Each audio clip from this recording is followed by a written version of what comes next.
How you doing out there? How you doing? How you doing? Welcome back over here to Pepe La View. I appreciate it. Yes, I know that I have been talking about, I can't get my sleeves right, whatever. I've been talking about some entertainment news, dishing out the dirt on who dropped, kicked who. In these entertainment streets, I am aware of that. But I want you to know that, yes, I am for sure talking about R&B divas over here, okay? From time to time, things come down my timeline, and I'm saying to myself, like, what in the world is going on out here in these entertainment streets now? Anyway, listen, I thought I talked about Jasmine Guy. I really did, because I did a video on, what's her lady name? Debbie Allen, about her being an R&B diva. And I'm saying to myself, like, how did I miss Jasmine Guy? I thought I talked about her. It's what it is. And so I don't know. I was running an errand real quick, and I realized, I was like, did I do Jasmine Guy? And I didn't. Yes, for all of those who don't know, Jasmine Guy is an R&B diva, believe it or not. She released an album back in 1991. No, she's not in 1991, because we already talked about the year 1991 and how I just don't know what happened to those artists over there. So it's definitely in 1990. As a matter of fact, it has to be 1990, because now I remember doing the video on Debbie Allen, and Debbie Allen had released her record on MCA in 1989. Now, I don't know why I was thinking that Jasmine Guy released her record first, though. But anyway, Jasmine Guy, she did, and I'm here to tell you, I was pleasantly surprised, first of all, with Jasmine Guy's vocal ability. Now, we know that she, was singing in school days. We know sometimes she would sing on some episodes in a different world. We really didn't take her seriously, because, Willie was just a little bit silly and everything, but you knew under that silliness, when she would try to sing, on the show, you knew she definitely had pipes. So when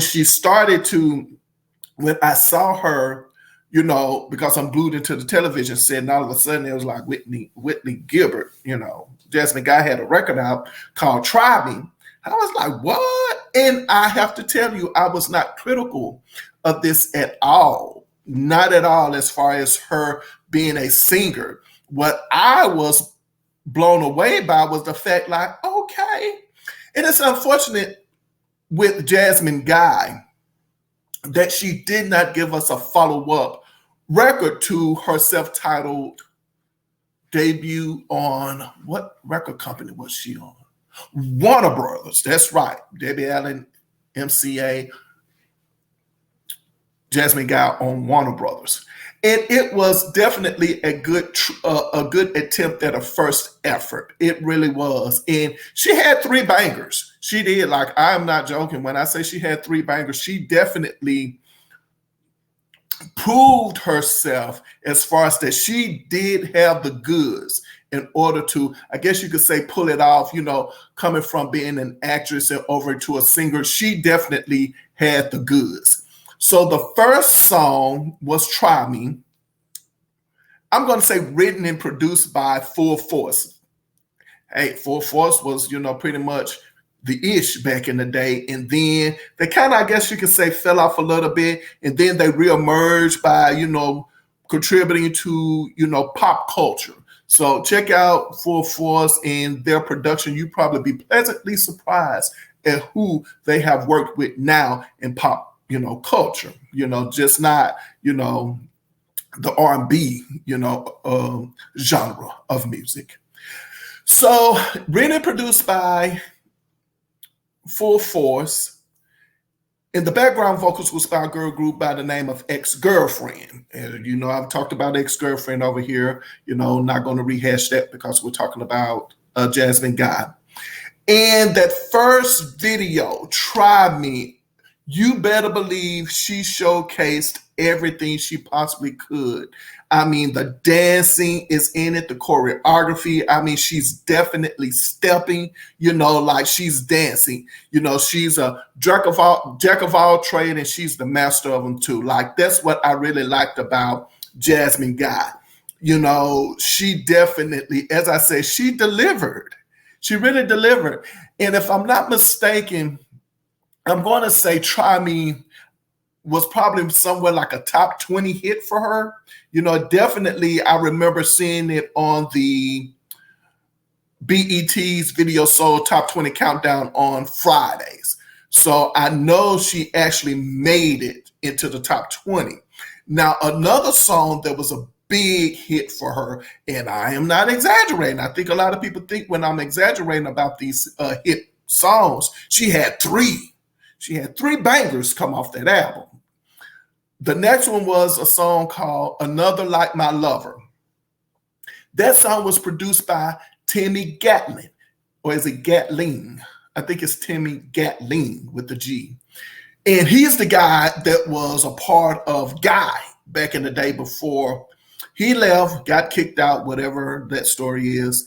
And Aaron Hall's brother, I think it's Damien, right, replaced Timmy. Now, if you look in the liner notes in the credits of the Guy's first album, you can actually go to the picture on the cover. I think he's like in a blue leather suit. That's Timmy, where he was replaced like very quickly. Like once they was done with the record and they started promoting it and they got all their pictures and all that stuff for promotion, Timmy found his way out of the group. That's all I'm going to say. He produced a record, that record, Another Like My Lover. And like I said, it was a major hit on the R&B charts. As I said, this lady, she even made her way over onto the pop charts. Like I'm telling y'all, she was the ish. Y'all just don't believe me. But she definitely, I mean, I'm getting excited about it because I remember the record. I remember having it, So Another Like My Lover, I know that made it to the pop charts. I remember that video. Now, talking about another, Try Me was, all did well. I remember the song Another Like My Lover, and that song got heavy rotation. Like, I'm sure that record was definitely probably a contender for a number one spot. And if it wasn't out a contender for a number one spot, it definitely made it into the R&B top 5. It had to hover around that because that was the song that really, truly, I think people took her seriously with that song. And then she released another song called, it's a slow song, Just Wanna Hold You. Oh, I still play it. I still play it today. It's a ballad. It's not a ballad where, she's being, Stephanie Mills, Angela Winbush, Lisa Fisher type stuff. Like, it's not that ballad. It's more, I didn't think about that. And we are going to talk about her over here. Vanessa Williams. It's more falls in the line of a Vanessa Williams type ballad like Dream In, because it's not Dreaming, it's Dreaming. Vanessa Williams ballad. So to give you an idea of what Just Want to Hold You sound like, think along the lines of Vanessa Williams' Dreaming. Again, Vanessa Williams, I think, released that song back in 1988. So if she released it in 1988, then think about it. That's kind of similar, in style at the time. Think about along those lines. Or I don't know why I'm thinking about this song. Or if you're familiar with Miss Chalet's song, kind of like Silly Love Song. I don't know why that song came to my head. That's another example. If you're familiar with Miss Chalet back in the day and that whole entire album, think along those kinds of ballads. Just Want to Hold You was a great song. I mean, I remember listening to the entire record and I was like, I don't know about the whole album. I do believe that Cree Summers, Freddie shows up on this album. She did background vocals. I'm trying to hear the vocals so I can get the title of the song. Everybody Knows My Name. I can hear Creed is singing that lyric, that part of the song. Everybody knows my name, so that would probably also be the song where Cree Summer shares writing credits on the album. What else? Okay. So let me think. Hold on, you guys. I'm just trying to, I don't know. I'm just so excited talking about Jasmine Guy's album. Let's see. I really and truly think that Warner Brothers took this record seriously. I do. Because when I think about some of the people who she worked with, as I said, Full Force, that's not a joke. That's not a joke at all. Full Force just had finished up working with Patti LaBelle at that time, right? With a song on Patti LaBelle albums called I Got It Like That. Patti LaBelle shows up on A Different World, as Dwayne Wayne's mother. As I said, Timmy Gatlin, Guy. There's another guy. I can't think of his name. Oh, I see his name on an album cover of Patti LaBelle. So that's interesting. So he definitely is a well-known name person. I'm trying to get his name, you guys. Is it Oliver Lieber? Oliver. I think it's Oliver. Well, this guy, Oliver, if I'm not mistaken, I can see his name on a Patti LaBelle album, and I think it's the Patti LaBelle album, Be Yourself. He shows up on that album. If I'm not mistaken, I think this Oliver guy also worked with Paula Abdul on her album, the first album. So think about it. Like, she's working with some decent producers, though. And there's a guy by the name of Raymond. Is it Raymond Jones? I think his name is Raymond Jones. I remember him because if I somehow or another, I see that name showing up on a Lisa Fisher album because I had the Lisa Fisher album, So Intense. Raymond Jones worked with Lisa Fisher. So do you get an idea of where I'm going with who she worked with on that album? And the reason why I say it was definitely a good album. I think there was also another guy. I can't think of his name right now. But since it's 1990, whoever the guy he worked with, he's either a part of Soul to Soul, like Soul to Soul, Back to Life, Soul to Soul, Keep on Moving, Soul to Soul, Soul to Soul, Karen Wheeler. I think he's somewhere around on that album as well. Great record. If you don't listen to any other songs, as I said before, check out Try Me. You'll love it. Check out Another Like My Lover. You'll love it. Check out Just Want to Hold You. Ooh, Just Want to Hold You, now that I think about it, was definitely a major pop hit for her. I'm telling you. So when I say a major pop hit, to me, major pop hits are top 40. She surpassed the top 40 with that single. That's just like, oh my gosh. Oh, and I'm listening to a vocal. Hold on, y'all, in my head. I don't want to miss anything. James Ingram. I think James Ingram shows up towards the end of the record. Kind of like, give you an example. Sherelle. When Sherelle sings the song, Everything I Missed at Home, and you hear Alexander O'Neal towards the end of that song.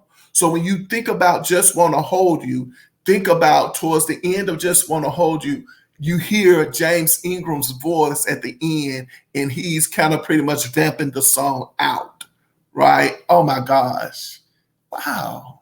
Jasmine, I still want to know what prevented her from doing a second album. Now, I recall her saying that, when it came to the music industry, she was like, it's not for me. She was like, I'm good from my understanding, but I really wish that it was in the cards at the time for her to do a second album.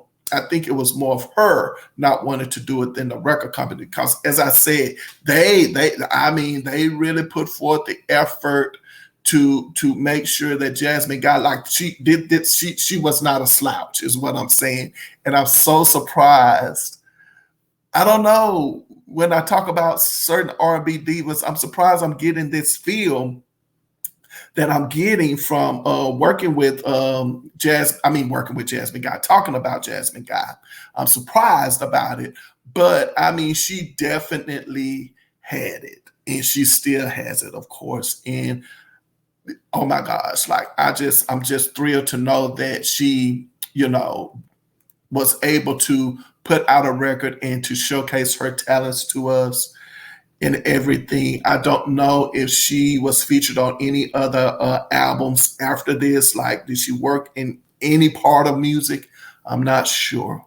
But again, Warner Brothers definitely has a jewel, has a jewel in their crown over there with this one. They do. And I just want to say I appreciate that so much. Thank you, Jasmine Guy. But anyway, on that note, I want to say thank you all so much for tuning in over here at Paper La View. Hey, put you behind where your heart desires to be. You never know, right? And remember, I love you, but God loves you best. And I'm looking forward to seeing you next video. And until then, you all take care of yourselves out there. And don't forget to check out Jasmine Guy's album, self-titled album. All right.